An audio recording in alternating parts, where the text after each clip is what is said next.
योगी कुमार गिरी के यहाँ। और श्वेतांक, आज्ञा गुरुदेव। तुम सामंत बीजगुप्त के पास। जो आज्ञा गुरुदेव। वहां रहते हुए तुम अपने अपने अनुभव बटोर सकते हो। अवश्य गुरुदेव। इस यात्रा में तुम्हारे ज्ञान चक्षु सदा खुले रहें, यही मेरी कामना है। तुम्हारी ये सांसारिक यात्रा शुभ हो। जो आज्ञा गुरुदेव। जो आज्ञा गुरुदेव।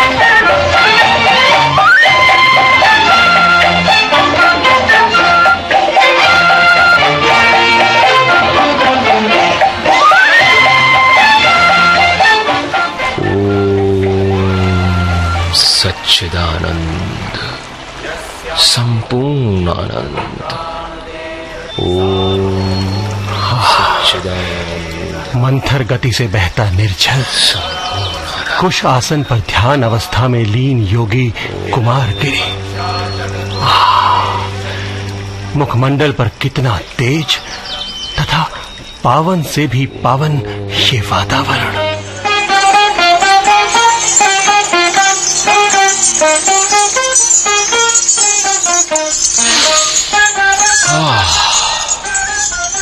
अनोखी सुगंधियों की मादक गंध से भरा ये वातावरण। मदिरा का पात्र हाथ में थामे जैसे किसी की प्रतीक्षा में खड़े मेरे स्वामी सामंत बीजगुप्त। और ये हंसी किसकी? बीजगुप्त। ओह चित्रलेखा, स्वागत है सौंदर्य की साक्षात देवी चित्रलेखा का। देखो कब से खड़ा हूं इस मदिरा भरे पात्र के साथ तुम्हारी प्रतीक्षा में। सच? एक स्त्री के हाथ में मदिरा का पात्र। पहला ही अनुभव कितना विस्मयकारी।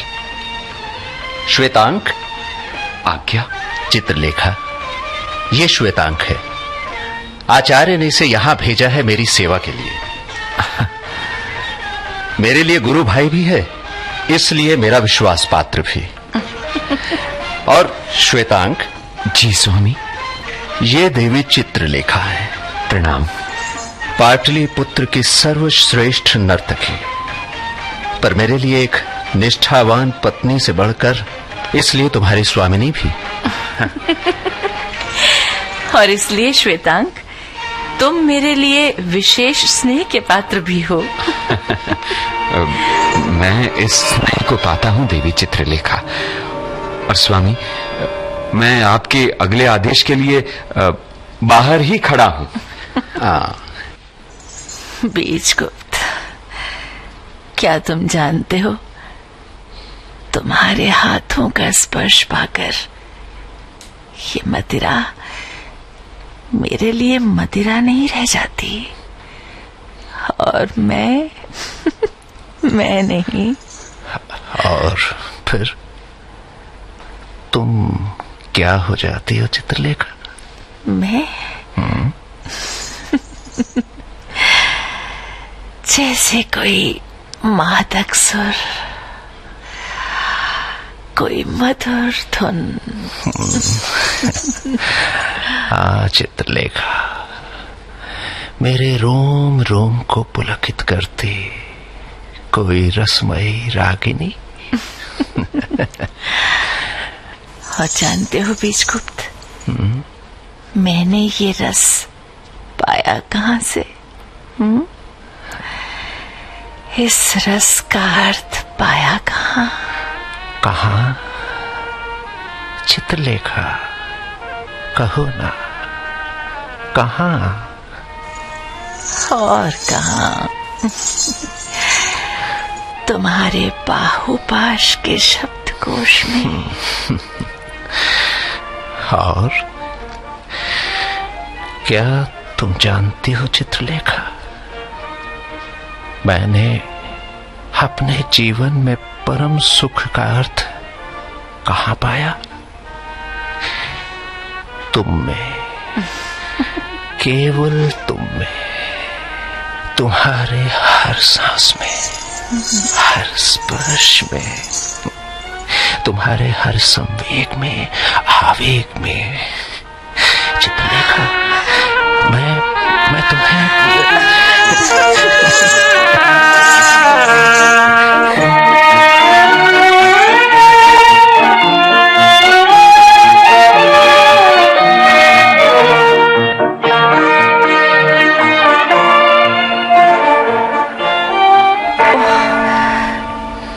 रात्रि का तीसरा पहर, मुझे जाना भी तो है। क्यों जाती हो बार बार मुझे इस तरह छोड़कर?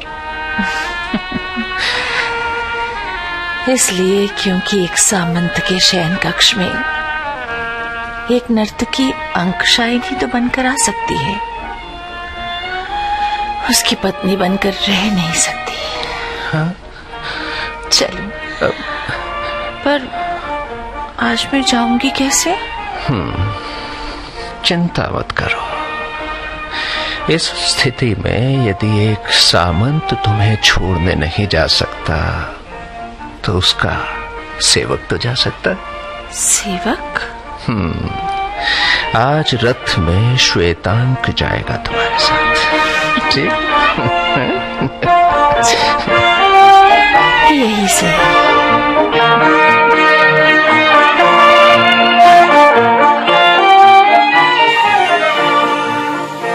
रात्रि का तीसरा पहर और एक भोगी के सोने का समय।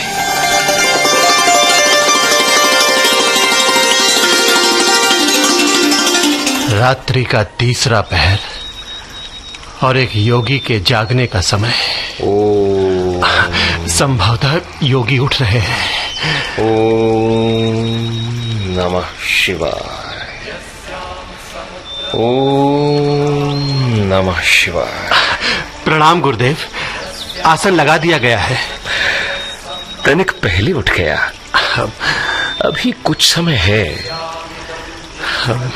विशाल देव जी, तुम इतने दिनों से मेरी सेवा में हो। आचार्य रत्नांबर ने किस जिज्ञासा से तुम्हें इस योगी के पास भेजा? गुरुदेव, मैं जानना चाहता हूं पाप की कोई स्पष्ट परिभाषा, कोई सटीक अर्थ। तुम जानना चाहते हो पाप क्या होता है? गुरुदेव, और वो भी इस योगी की साधना स्थली में? जी। अच्छा बताओ, यहां रहते हुए अभी तक तुम्हें किसी पाप का बोध हुआ? जी। इस कुटीर में कहीं देखा तुमने कोई पापमय कण? नहीं, नहीं देव, नहीं, किसी रूप में भी नहीं। ये इसलिए विशाल देव क्योंकि ये मेरा क्षेत्र है, संयम और नियम का, जहां इच्छाएं निषिद्ध, वासनाएं तप के अग्नि में भस्म। कारण ही नहीं तो फिर पाप कहां? यहां तो तुम्हें सर्वत्र पुण्य का आभास होगा। अवश्य गुरुदेव, मैंने भी अभी तक यही अनुभव किया है। और यहां रहते हुए तुमने जो भी अनुभव किया वो केवल पुण्य के बल पर। और विशाल देव जी गुरुदेव, सदा याद रखो, पुण्य के शुद्ध रूप को जाने बिना पाप का अर्थ नहीं जाना जा सकता। गुरुदेव, पाप का अर्थ? और पाप का अर्थ जानने के लिए इस योगी की बात ध्यान से सुनो। गुरुदेव। विशाल देव, ये बात मेरी घोर साधना का सार है। याद रखो, जीवन में जो पुण्य नहीं वही पाप है। जो पुण्य नहीं वही पाप है। हमारे जीवन में आरोह पुण्य है, अवरोह पाप है। जी। ऊर्ध्व गति पुण्य है, अधोगति पाप है। उत्थान पुण्य है, पतन पाप है। जी। पाप का अर्थ जानने से पहले पुण्य का अर्थ समझो, इसे अनुभव करो। विशाल देव, आज इतना ही।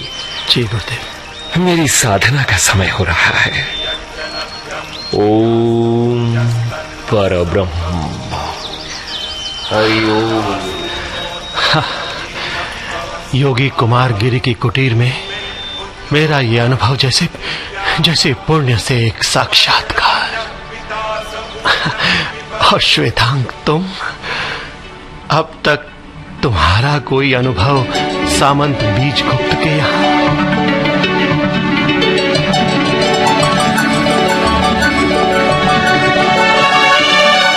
मैं गुरुकुल का एक साधारण ब्रह्मचारी, इससे पहले कहां जानता था कि कोई पुरुष सामंत बीजगुप्त जैसा भी होता है और कोई नारी चित्रलेखा जैसी भी होती है। श्वेतांक, कहाँ खोए बैठे हो? देवी अरे संध्या उतर रही है, संध्या के सुर आरोह पर हैं। और तुम्हारे स्वामी? देवी स्वामी तो बस आते ही होंगे, आप विराजिए ना। हाँ। स्वागत है सौंदर्य की साक्षात देवी चित्रलेखा का।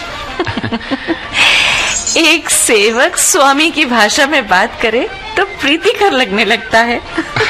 और हाँ श्वेतांक, मेरा कंठ सूख रहा है, कुछ दो ना मुझे।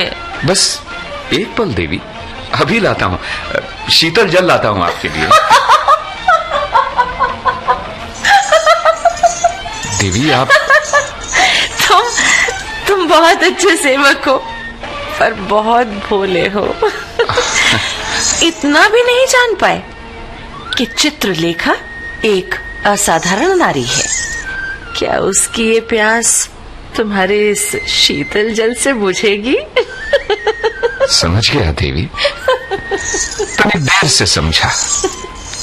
बस मदिरा का पात्र भरना ही तो है। हाँ। किसी असाधारण प्यास का अर्थ तो मैं आज पहली बार समझा। लीजिए देवी। हाँ। हाँ। मेरे जीवन की ये कभी ना तृप्त होने वाली, कभी न शांत होने वाली ये प्यास, तुम कभी नहीं समझ पाओगे इस प्यास का अर्थ। जीवन का ये अर्थ समझने के लिए ही तो मैं यहाँ पर आया हूँ देवी चित्रलेखा। समझना चाहते हो तो लो इस मदिरा के 2 घूंट। सौंदर्य की इस देवी से अपने जीवन का ये प्रथम मधुमय उपहार लो। नहीं नहीं देवी चित्रलेखा, मैं यहाँ एक सेवक हूँ, एक ब्रह्मचारी। वर्जित है ये मदिरा पान मेरे लिए। ये वर्जना ही हमारे जीवन को नष्ट कर देती हैं। सच कहती हूँ श्वेतांक, बहुत भोगी हैं अपने जीवन में ये वर्जनाएं। लो पियो देवी, पियो इसे और स्वयं को निरर्थक वर्जनाओं से मुक्त करो। मेरा साथ दो श्वेतांक, मेरा कंठ फिर सूख रहा है। देवी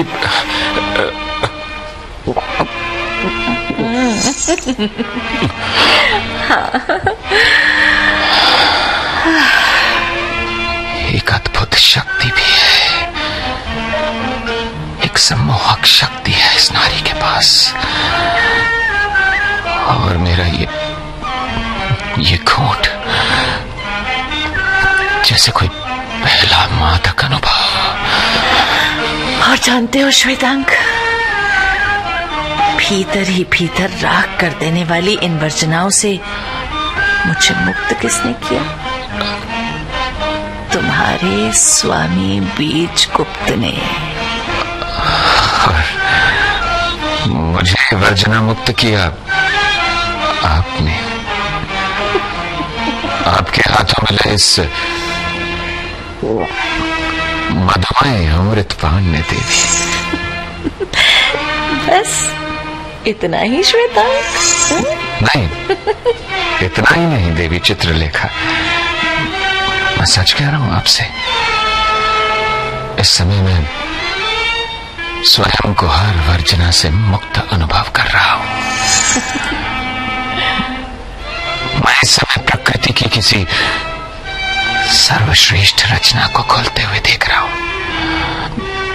मेरे मन में भी ये कामना हो रही है कि इस सुंदर रचना के किसी खाली पृष्ठ पर मेरा भी कोई नाम। वाह वाह चित्रलेखा।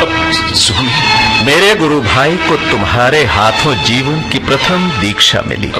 स्वामी, किसे बधाई दूं, पहले तुम्हें या श्वेतांग को? स्वामी, क्या हुआ? तुम ठीक तो होना श्वेतांग? मुझसे भूल हुई है स्वामी, मुझसे नहीं, भूल नहीं, अपराध हुआ है, अक्षम्य अपराध। नहीं देव, पाप हुआ है मुझसे, पाप। पर हुआ क्या है, मुझे तो पता चले। वही जो नहीं होना चाहिए था स्वामी, जो नहीं होना चाहिए था। मैं सच कहूंगा आपसे, आपकी अनुपस्थिति में मैंने अपनी स्वामिनी को, देवी चित्रलेखा को उस भाव से देखा जो पाप है, उस दृष्टि से भी देखा जिससे देखने का अधिकार केवल आपको है देव। बस इतना ही ना? नहीं स्वामी, नहीं, मुझे दंड दीजिए, मुझे दंड दीजिए, इस घोर अपराध का मुझे दंड दीजिए। मैं प्रायश्चित करूंगा अपने इस पाप का। मैंने पाप का अर्थ जान लिया है स्वामी। स्वामी मुझे दंड दीजिए, मैं बड़े से बड़ा प्रायश्चित करूंगा स्वामी। अरे ये क्या? अरे उठो श्वेतांग, उठो उठो, मेरी बात ध्यान से सुनो। जो भी हुआ एक परिस्थिति के वश हुआ। तनिक कल्पना करो, यदि ऐसी ही स्थिति में तुम मेरे स्वामी होते और मैं तुम्हारा सेवक। स्वामी, नित्य की भांति तुम ही देवी चित्रलेखा को हर रात उसके आवास तक छोड़ने जाओगे, स्वामी, जाते रहोगे। यही तुम्हारा दंड है, यही तुम्हारा प्रायश्चित।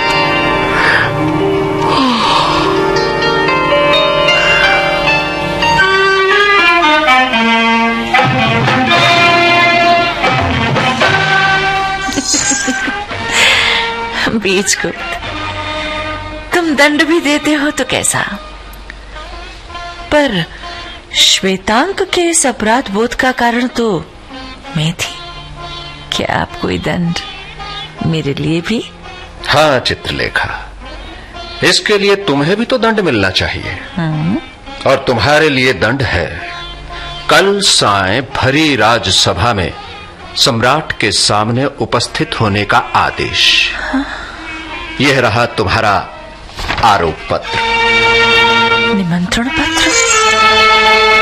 राजसभा में देवी चित्रलेखा का नृत्य, सम्राट का विशेष अनुरोध? नहीं बीजगुप्त, नहीं,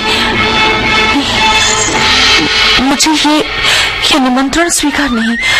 मुझे सम्राट का अनुरोध भी मान्य नहीं। मैं वहां नहीं जाऊंगी, नहीं नृत्य करना वहां मुझे। सुना तुमने? नहीं नृत्य करना। पर क्यों चित्रलेखा, क्यों? इसलिए कि चित्रलेखा अब समुदाय के सामने नहीं नाचती। सुन लिया तुमने? क्यों चित्रलेखा, क्यों हंस रहे हो इस तरह? मत हंसो ऐसे, मत हंसो। एक तीर की तरह चुभ रही है मुझे तुम्हारी ये हंसी। मत हंसो। मैं तुम पर नहीं हंस रहा चित्रलेखा, मैं तो समय की विडंबना पर हंसा। जैसे एक पल के लिए समय ठहर गया। ठहरा भी कहां, तुम्हारे नृत्यागार में, जहां मैं पहली बार याद है चित्रलेखा, तुम्हारा नृत्य चरम सीमा की ओर बढ़ रहा था और मैं बीजगुप्त, वो अतीत में बहुत पीछे छोड़ाई हूँ। पुनः क्यों धकेल रहे हो मुझे उस ओर? उस समय वहां सब रसिक मंत्र मुक्त हुए बैठे थे और मैं एक किनारे खड़ा आत्मविस्मृत। कैसे भूलूंगी मैं वो पल जब सहसा मेरी दृष्टि तुम पर पड़ी और ऐसे गड़ी कि मैंने एक झटके के साथ अपना नृत्य वही। तुम्हारा यूं एकाएक नृत्य बंद कर देना मेरे लिए एक अचंभे से कम नहीं था। तुमने ऐसा क्यों किया, ये पूछने का कोई अधिकार भी मुझे नहीं था। कैसे बताती तुम्हें मैं। उस पल तुम्हारे रूप में मुझे वहां वो विश्वासघाती कृष्णादित्य खड़ा दिखाई दिया। हाँ, वहां से चलने से पूर्व मैंने ये निवेदन अवश्य किया था। देवी चित्रलेखा, क्या कभी मुझे आपके नृत्य कला के पूरे रसास्वादन का अवसर एकांत में मिल सकता, जो आज अधूरा रहा? और कोड़े की तरह बरसता तुम्हारा वो उत्तर चित्रलेखा। एकांत में नहीं, कदापि नहीं। चित्रलेखा केवल समुदाय के समक्ष नाचती है, किसी एक व्यक्ति के लिए नहीं, व्यक्ति के लिए नहीं। चित्रलेखा, मैं हंसा समय की इस विडंबना पर कि आज पाटलिपुत्र का सर्वोच्च प्रतिष्ठित समुदाय तुम्हें आमंत्रित कर रहा है और तुम कह रही हो नहीं। इसलिए बीजगुप्त, क्योंकि अब मैं समुदाय के लिए नाचती ही नहीं, नाचती हूं तो केवल एक व्यक्ति के लिए, बीजगुप्त के लिए। वाह चित्रलेखा, वाह, ये कैसे कैसे निर्णय ले लेती हो तुम कि किसी और के लिए कोई विकल्प ही नहीं छोड़ती। अरे देखो, मैं तुम्हें ये बताना तो भूल ही रहा था। क्या बताना भूल रहे थे? यही कि कल की राजसभा में एक विशिष्ट अतिथि के रूप में वो योगी भी आ रहा है, योगी कुमारगिरी। योगी कुमारगिरी?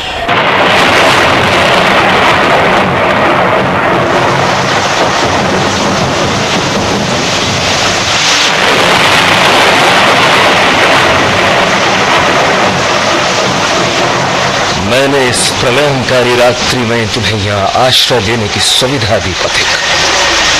अब तुम्हें यह दुस्साहस कैसे हुआ इस नर्तकी के साथ यहाँ प्रश्रय मांगने का?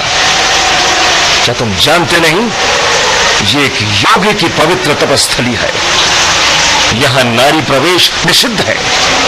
अभी इसी क्षण जाओ यहाँ से और ले जाओ यहाँ से इस नर्तकी की दूषित मलिन छाया को भी अपने साथ। मुझे ये निमंत्रण स्वीकार है बीजगुप्त, और तुम्हारी राजसभा में कल की संध्या शुरू होगी इस नर्तकी के नृत्य के साथ।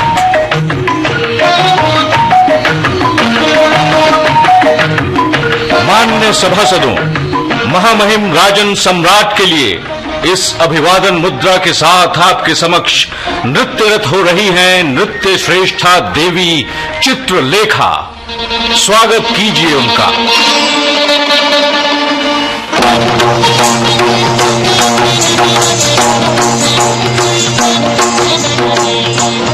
चित्रलेखा के बारे में कितना सुना, पर देखने का सौभाग्य आज ही मिला। चित्रलेखा, ये गौरवर्ण शरीर, हर अंग जैसे दूधिया लहर। वाह वाह, क्या गति, क्या गत, क्या लय, क्या ताल। वाह वाह वाह चित्रलेखा, वाह। और नृत्य की ये कौन सी मुद्रा? वाह वाह, ये मुद्रा जैसे झील में नहाती हुई कोई हंसनी सहसा उड़ने लगे। वाह, साधकों का संयम भला और कहाँ टूटता होगा, ऐसे में हठ योगियों का हट। वाह वाह वाह वाह।